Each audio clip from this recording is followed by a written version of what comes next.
Kate left before dawn, when the London sky was still the color of old pewter and the palace corridors hummed with the low, secret sounds of a world waking up. She moved through the apartment she had shared with William for nearly 3 years, her footsteps silent on the antique floorboards, her overnight bag packed not with gowns and glittering jewels, but with practical things: jeans, sweaters, the well-worn trainers she wore when she was just Kate, not Catherine, Duchess of Cambridge. Outside, a car waited, its engine idling with a discretion that spoke of decades of royal service. There were no photographers yet. There was no one to witness her leaving except the night porter, who looked at his shoes and pretended not to see. She did not cry. That was the strange thing. For years, and the narrative written about her had been one of patient waiting, of tears shed in secret, of a girl perpetually on the verge of being cast aside. But on this morning, her eyes were dry. The crying had been done months ago in the cramped bathroom of her Chelsea flat, before she had moved into this gilded cage, before she had allowed herself to believe that waiting was the same as being chosen. William had not slept.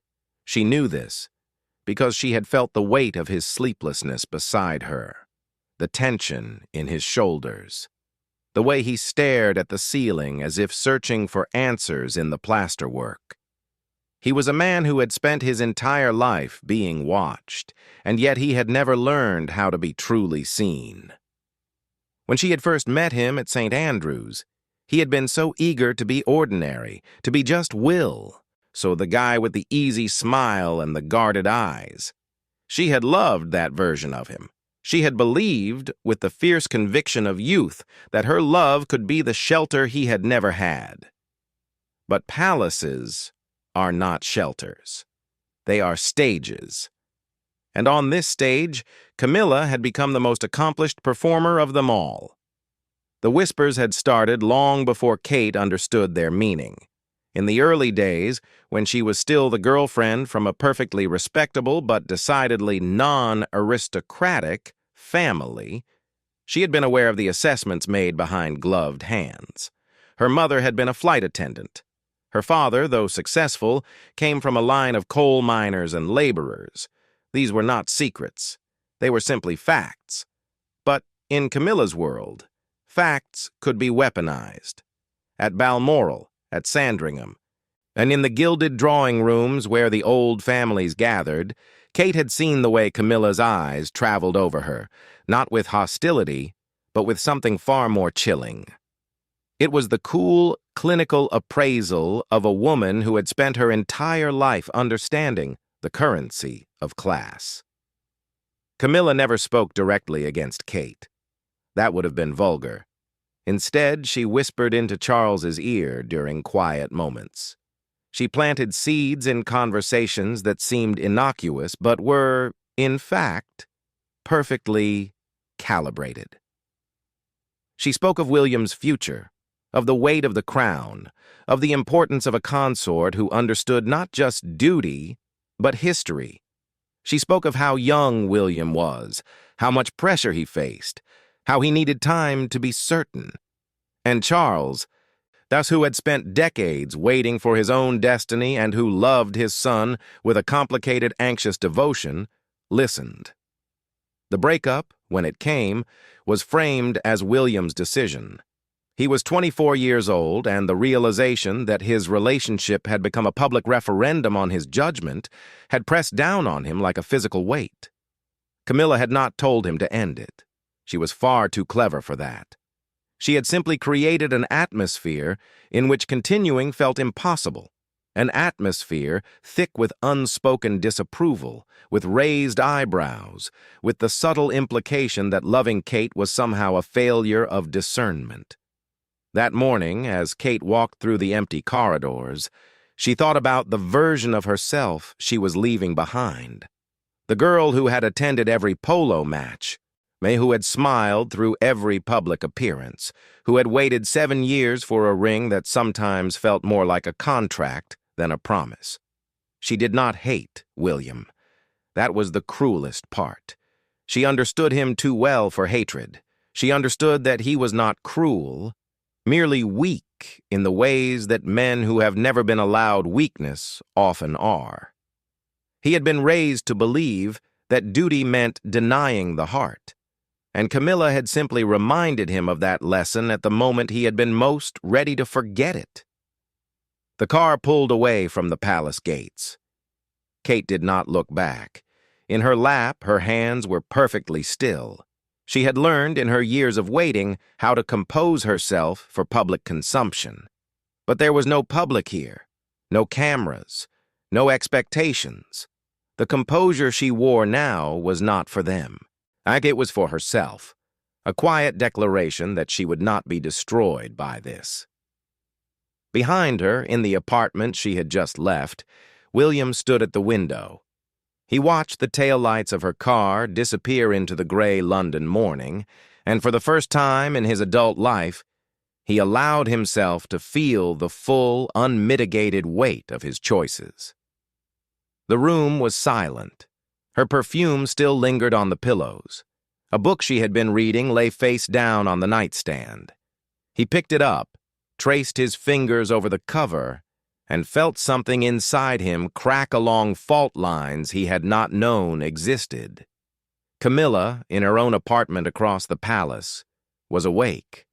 She sat at her dressing table, her reflection calm and composed, a small smile playing at the corners of her mouth. The smile was not triumphant. It was too subtle for triumph. And it was the satisfied expression of a chess player who has anticipated an opponent's move several turns in advance and positioned her pieces accordingly. Outside, the household stirred to life. Footmen hurried through corridors. Maids drew back curtains. And Camilla, queen consort, in waiting, continued her morning routine with the serene confidence of a woman who had, once again, proven herself the most skilled navigator of the royal labyrinth. The first part of the story ended not with a dramatic confrontation or a tearful reconciliation, but with silence, the particular silence of two people who love each other but have forgotten how to speak the same language.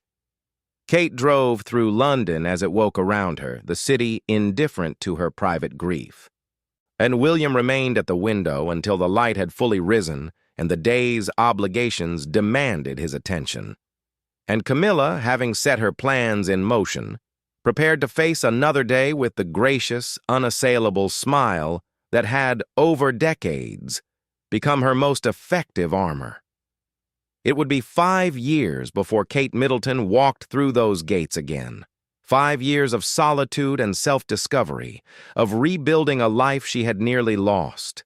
5 years during which William would learn, painfully and in private, that the crown he was born to wear would weigh far heavier without the woman who had once made him feel, for brief, precious moments, like nothing more than an ordinary man in love. But on this morning, none of that was known. There was only the gray light, the departing car, the man at the window, and the woman at her dressing table, smiling at her reflection as if she had just witnessed something very satisfactory indeed. The news of the breakup reached the public through carefully worded statements and the breathless speculation of royal correspondents. It was described as amicable, mutual, a matter of young people needing space to grow. Kate, of course, said nothing. She had returned to her family home in Bucklebury, to the red brick house where the central heating clanked, and her mother fussed over meals, and her father asked no questions about the life she had temporarily escaped. It was, in many ways, a return to an earlier self, the self she had been before she learned to curtsy, before she understood the precise geometry of royal photo opportunities, and before she had fallen in love with a man whose surname was also his destiny. But she was not that girl anymore. She could not simply revert to the person she had been at 19, eager and uncomplicated and blissfully unaware of the machinery that grinds around the throne. That girl had believed that love conquered all obstacles, that the fairy tale was real, that a prince could choose a commoner and the world would simply applaud. The woman who sat in her childhood bedroom, staring at the same floral wallpaper she had stared at as a teenager, knew better. She had seen the machinery up close. She had felt its gears. In those early weeks, Kate did what people do when their carefully constructed futures collapse. She performed the motions of normalcy. She went for walks in the Berkshire countryside. As she met old friends for coffee and deflected their sympathetic questions with practiced ease. She considered her career options, updated her CV, researched graduate programs.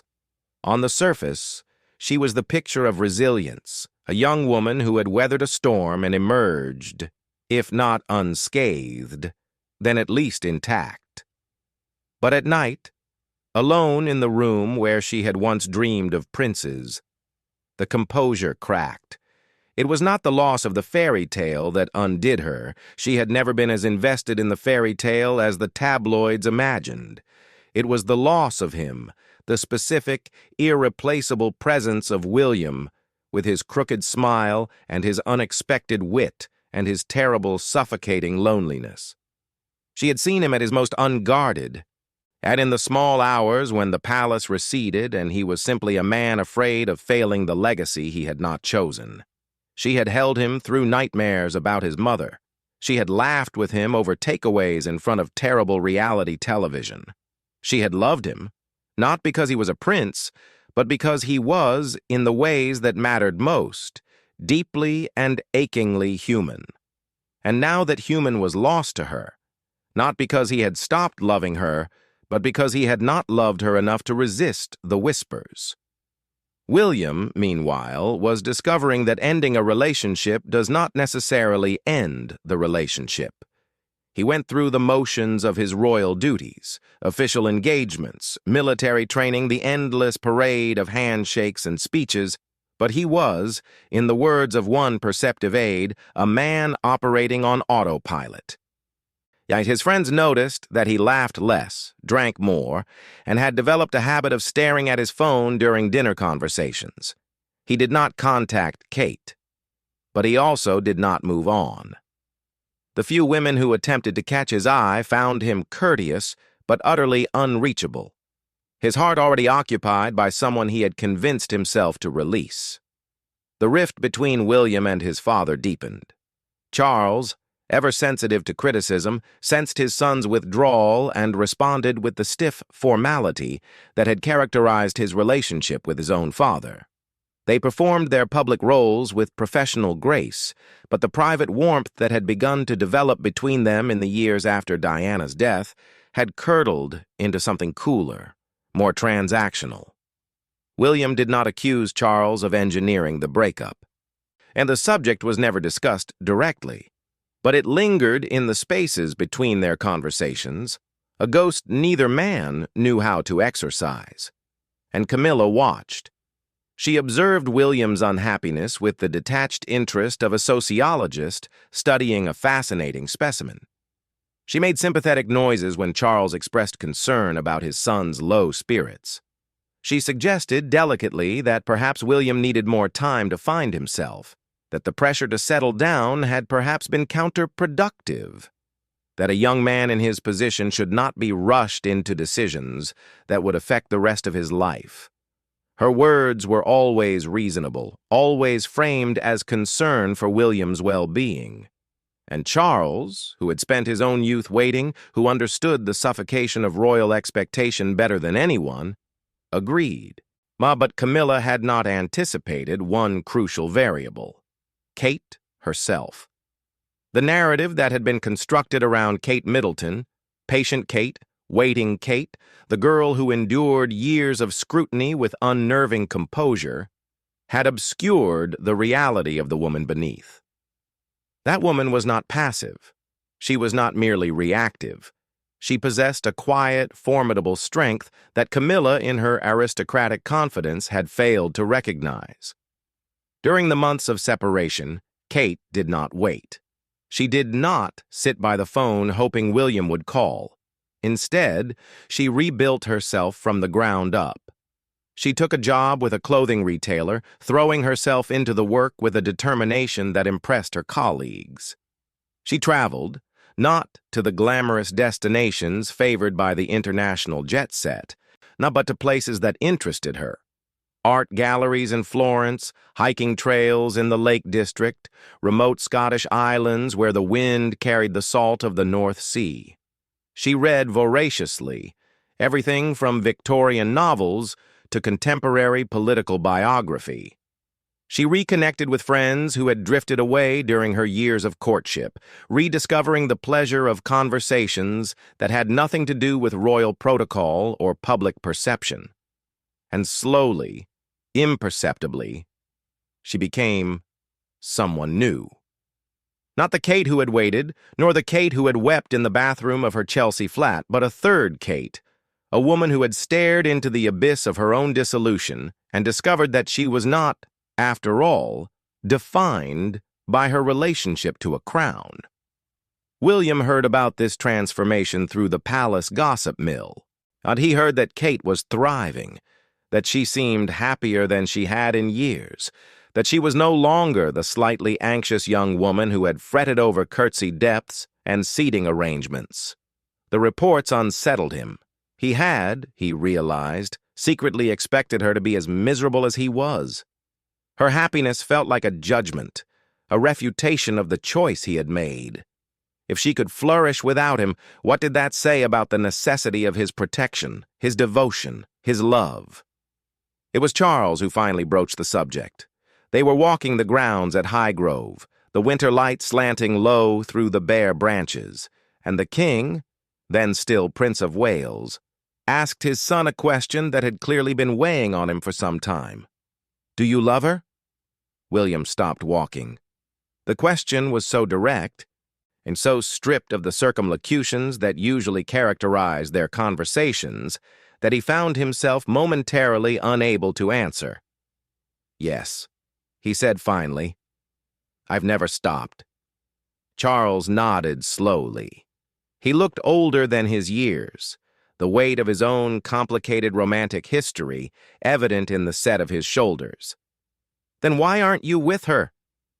It was the question William had been avoiding for months. The answer was too complex, too entangled with his feelings about his mother and his father and Camilla and the institution that both sustained and imprisoned him. But standing there in the winter garden, with the scent of damp earth rising around them, he attempted to articulate it. "I was told, I was made to feel, that choosing her was a mistake, that she wasn't suitable, that I was too young to know my own mind." He paused, how struggling. "I thought I was doing the right thing, for the family, for the future." Charles was silent for a long moment.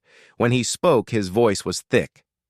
"I spent decades doing what I was told was right for the family and the future.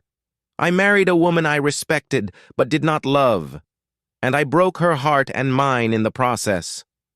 I have lived with that failure every day of my life." He turned to face his son directly. "Do not make my mistakes, William. Do not let others decide the geography of your heart." It was the closest Charles had ever come to acknowledging the role he and Camilla had played in William's breakup. It was not quite an apology. Charles was too constrained by his upbringing for direct confessions of error, but it was an admission. And it was enough to shift something fundamental in William's understanding of his own story. That night, alone in his apartment, William picked up his phone.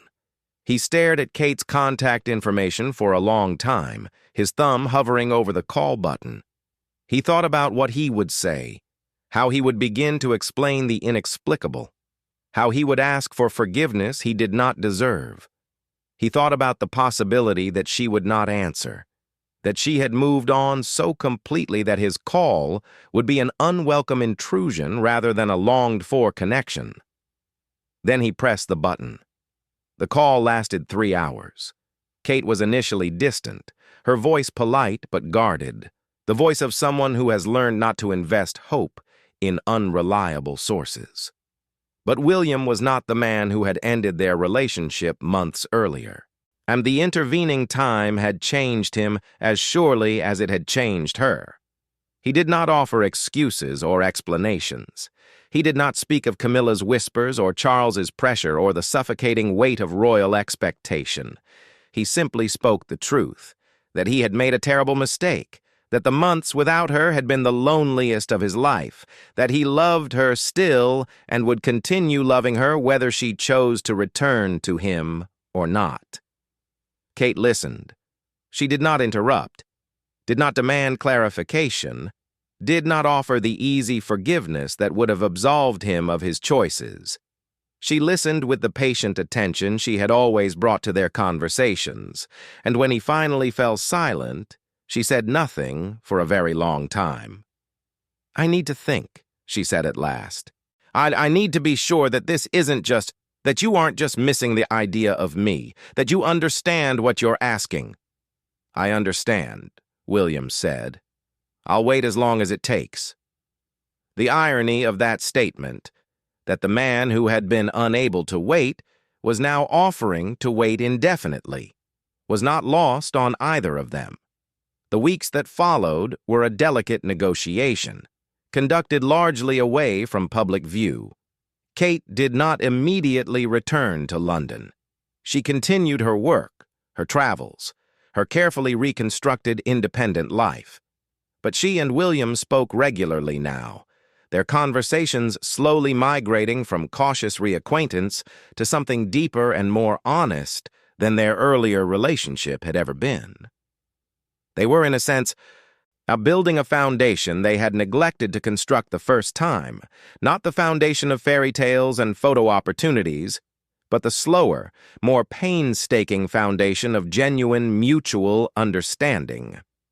It was during this period that Kate finally confronted the question she had avoided for years. What did she actually want?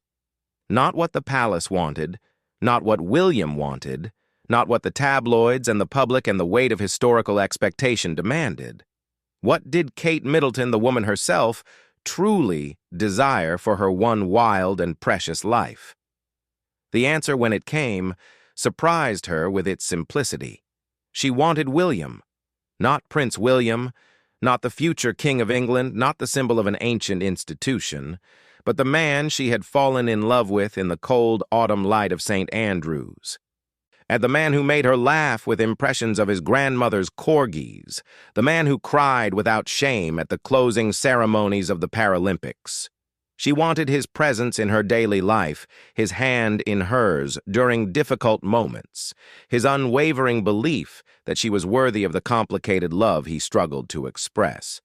She also wanted something more, a relationship built on equality rather than deference. If she returned to William, she would not return as the supplicant, the waiting girl, the grateful recipient of royal favor. She would return as a partner, an equal, a woman who had discovered her own strength and would not surrender it for any crown. When she finally agreed to see him in person, they met on neutral ground. Not a palace, not a royal residence, but a modest country hotel where neither of them would feel the weight of history pressing down on their conversation. William arrived first, uncharacteristically nervous, pacing the small sitting room until he heard her footsteps in the corridor. The moment Kate entered the room, he understood that something fundamental had shifted. She was not the woman he had watched drive away on that gray London morning. That woman had been diminished by her waiting, her edges softened by her willingness to accommodate. This woman stood straighter, met his gaze directly, and spoke with a clarity that left no room for ambiguity. "I love you," she said. "I never stopped loving you. But I will never again be the woman who waits by the phone, hoping you'll choose me. If we do this, we do it as equals. I will not be your dependent or your consolation or your compromise. I will be your partner, or I will be nothing at all." William crossed the room and took her hands in his. His eyes were bright with unshed tears. "You were never a compromise," he said. "You were the only certainty I've ever had. I was just too afraid to recognize it." They talked for hours, mapping the contours of a future that neither of them had dared to imagine during the long months of separation. They spoke of the challenges ahead, the press scrutiny, the palace hierarchies, the inevitable friction of two strong personalities learning to coexist within an institution that discouraged individuality. They spoke of their families, their hopes, their fears. And gradually, tentatively, they began to rebuild the bridge that had been so carelessly destroyed. And the news of their reconciliation was received with varying degrees of enthusiasm within the palace. Charles was openly relieved, his private conversations with William having convinced him that his son's happiness was inextricably linked to Kate's presence. The Queen, ever pragmatic, authorized the palace press office to prepare a carefully calibrated announcement. Prince Harry, who had always adored Kate, greeted the news with undisguised glee. And Camilla? Camilla smiled. It was the same smile she had worn on the morning Kate left, gracious, composed, utterly inscrutable. To Charles, she expressed nothing but pleasure at William's happiness. To her close friends, she murmured something about young people needing to make their own mistakes. To the world, she presented the unassailable facade of a woman who had always wanted nothing but the best for her stepson. But those who knew Camilla well noticed something new in her demeanor. The serene confidence that had characterized her response to the breakup had been replaced by something more guarded. She had underestimated Kate Middleton once, assuming that a commoner from Berkshire could be easily managed and, if necessary, easily discarded. She would not make that mistake again. The engagement, when it came, was announced with traditional formality: a palace statement, an official photograph, an interview in which the happy couple fielded questions about ring designs and wedding dates with practiced ease. But the real story was not in the official record. It was in the way William's hand never left Kate's during the photo call. Yet it was in the quiet intensity of Kate's gaze when she looked at her future husband. It was in the subtle shift of power dynamics that had occurred during their months apart, a recalibration that would shape the monarchy for generations to come. Camilla attended the engagement celebrations in her role as Charles's consort. She congratulated the couple with warm words and a perfectly calibrated embrace. She posed for photographs, smiled for the cameras, performed the role of delighted stepmother with her customary professionalism, and in every photograph, from every angle, her smile was radiant. But it did not reach her eyes. The wedding was, by any objective measure, a triumph. Westminster Abbey in spring, the ancient stones garlanded with flowers. The choir soaring through hymns, chosen with careful attention to tradition and personal significance. Kate walked down the aisle on her father's arm, her gown a masterpiece of subtle elegance, her composure absolute. William waited at the altar, his voice steady as he spoke his vows, his hands betraying his nerves only in the slight tremor that Kate alone could detect. The world watched, wept, celebrated. It was, the commentators agreed, a fairy tale come to life. But the fairy tale framework, however irresistible to journalists and broadcasters, obscured a more complex reality. This was not a story of a princess rescued from obscurity by a prince's love. It was the story of two people who had nearly lost each other to forces they barely understood, who had endured separation and self-examination and the painful work of rebuilding trust, and who had chosen each other not because fate or tradition demanded it, but because they could not imagine a meaningful life otherwise. The years that followed the wedding were not without challenges. Kate's transition into royal life, eased by her long apprenticeship and her unflappable temperament. nevertheless required constant negotiation. She navigated the palace hierarchies with diplomatic skill, building alliances, earning respect, gradually transforming herself from the Duke of Cambridge's wife into the Duchess of Cambridge. A woman with her own identity, her own portfolio of patronages, her own carefully cultivated public role. She bore 3 children with the stoicism that had become her hallmark, each birth accompanied by the peculiar blend of intense public interest and fierce private protectiveness that defined her approach to motherhood. William, for his part, grew into his role as heir to the throne with a seriousness that surprised even his admirers. The carefree young man who had chased Kate through the halls of St. Andrews had been replaced by a more sober figure, one who understood the weight of the crown that would one day rest on his head. But he had also become a devoted husband and father, fiercely protective of his family's privacy, determined that his children would not experience the childhood isolation that had shadowed his own early years. And Camilla? Camilla remained a constant presence, her position solidified by her marriage to Charles, her public approval rising steadily as the years passed. She performed her duties with the professionalism that had always characterized her approach to royal life, attending engagements, supporting charitable causes, gradually winning over a public that had once reviled her as the woman who broke Diana's heart. By the time Charles ascended the throne, she was firmly established as queen consort, her controversial past largely forgiven, if not entirely forgotten. But the tension between Camilla and Kate never fully dissipated. It was too subtle for open conflict, too deeply embedded in the complex history of the family for direct expression. It manifested in small ways: a seating arrangement that placed Kate at a disadvantage, a charitable patronages quietly redirected away from Kate's emerging portfolio, a carefully worded comment that managed to diminish while appearing to praise. It was the tension of 2 women who understood each other perfectly and trusted each other not at all. The incident at Windsor Castle years later was merely the most visible manifestation of this long-simmering rivalry. William and Kate, arriving for a joint engagement with Charles and Camilla, had requested the courtesy of traveling in the royal convoy. It was a reasonable request, born of security considerations and simple convenience. But Camilla had interpreted it differently.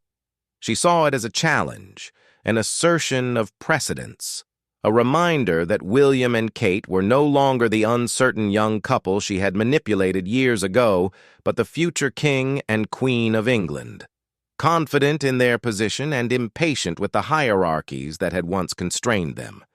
Then, when Charles was kept waiting several minutes for the younger couple's arrival, Camilla made her decision. She murmured something to her husband, touched his arm with calculated affection, and the royal convoy departed without William and Kate. William emerged from the castle to find only empty tarmac and the distant flash of blue lights disappearing through the gates. Kate stood beside him, her face carefully neutral, her hand steady on his arm. Neither of them spoke. There was nothing to say that they had not already said in various ways over the many years of their shared life with this woman. The story of Kate, William, and Camilla is not a story of villains and victims. It is a story of human beings caught in an institution that magnifies every personal failing and distorts every private emotion. Camilla was not evil. She was a woman who had spent her life fighting for her place in a world that had initially denied her, and who continued that fight long after victory was assured. William was not weak. He was a man who had been raised to believe that duty required the suppression of desire, and who had to unlearn that lesson through painful experience. Kate was not merely patient.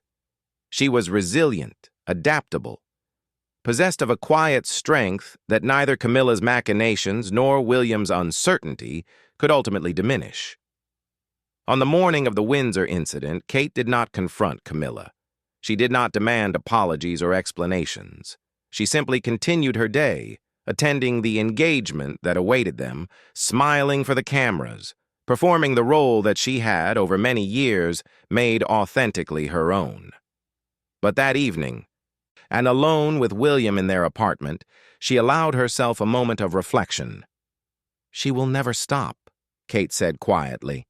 "It doesn't matter what we do or how long we wait. She will always see us as threats to be managed." William nodded slowly. He had come to this understanding years ago, in the lonely months after their first breakup. "She's afraid," he said. "Afraid of being displaced, of becoming irrelevant, of losing the position she spent her entire life pursuing. Her fear doesn't excuse her behavior, but it explains it." Kate considered this. "I spent years being afraid," she said. "Afraid of making mistakes, afraid of disappointing people, afraid that I wasn't good enough for you or your family or this life. I don't want to be afraid anymore." "You're not," William said. "That's what she doesn't understand about you. You were never weak. You were just waiting for the right moment to be strong." Kate smiled. Not the polished, public smile that had graced 1,000 magazine covers, but the private smile that William had fallen in love with nearly 2 decades earlier. "I learned that from you," she said. "Watching you carry a weight you never asked for and never complain. Watching you become the man you were always meant to be." She paused. "We're going to be fine, you know. All of this, the petty cruelties, the palace politics, the endless performance, it matters. But it isn't the whole story. The whole story is us. You and me and these children we're raising. Everything else is just noise." Outside, the London night settled over the palace. In her own apartment across the complex, Camilla prepared for bed, her expression serene, and her satisfaction complete. She had reminded them, she believed, of their proper place in the hierarchy. She had demonstrated once again that she was not to be taken for granted or subtly displaced. She had won another small victory in the long, undeclared war that defined her relationship with the future king and queen. But Camilla, for all her shrewdness, failed to understand something essential about the couple she had spent years attempting to manage. She did not understand that their strength was not in their position, but in their partnership, not in their titles, but in their shared commitment to each other and to the family they were building. She did not understand that the convoy incident, which she experienced as a satisfying assertion of dominance, was experienced by William and Kate as simply another data point in their long education about the true nature of the institution they were destined to lead. In the years that followed, William and Kate would ascend to ever greater prominence, their public roles expanding as the Queen aged and Charles prepared for his own reign. They would face tragedies and triumphs, public scrutiny and private grief. They would watch their children grow, their own parents decline, the world shift in ways neither of them could have anticipated on that gray London morning when Kate drove away from the palace and William watched from the window, too stunned by his own choices to fully comprehend what he had lost. And through it all, Camilla would continue her subtle campaign, her smiles never quite reaching her eyes, her words never quite free of calculation. She would remain, until the end of her life, the woman who believed that love was a weakness and power, the only currency that truly mattered. But she was wrong. The story of Kate and William, which began with a breakup engineered by fear and class anxiety and the complicated dynamics of a family still healing from old wounds, became something she had never anticipated. A story of genuine partnership, of mutual respect, of love that had been tested and found durable. It was not a fairy tale. Fairy tales end with weddings, not with the messy, demanding work of building a life together. It was something rarer and more valuable, a true story, with all the complexity and contradiction that truth entails. And in that true story, the smile that stunned the palace on the morning Kate left was not in the end, Camilla's smile of satisfied calculation.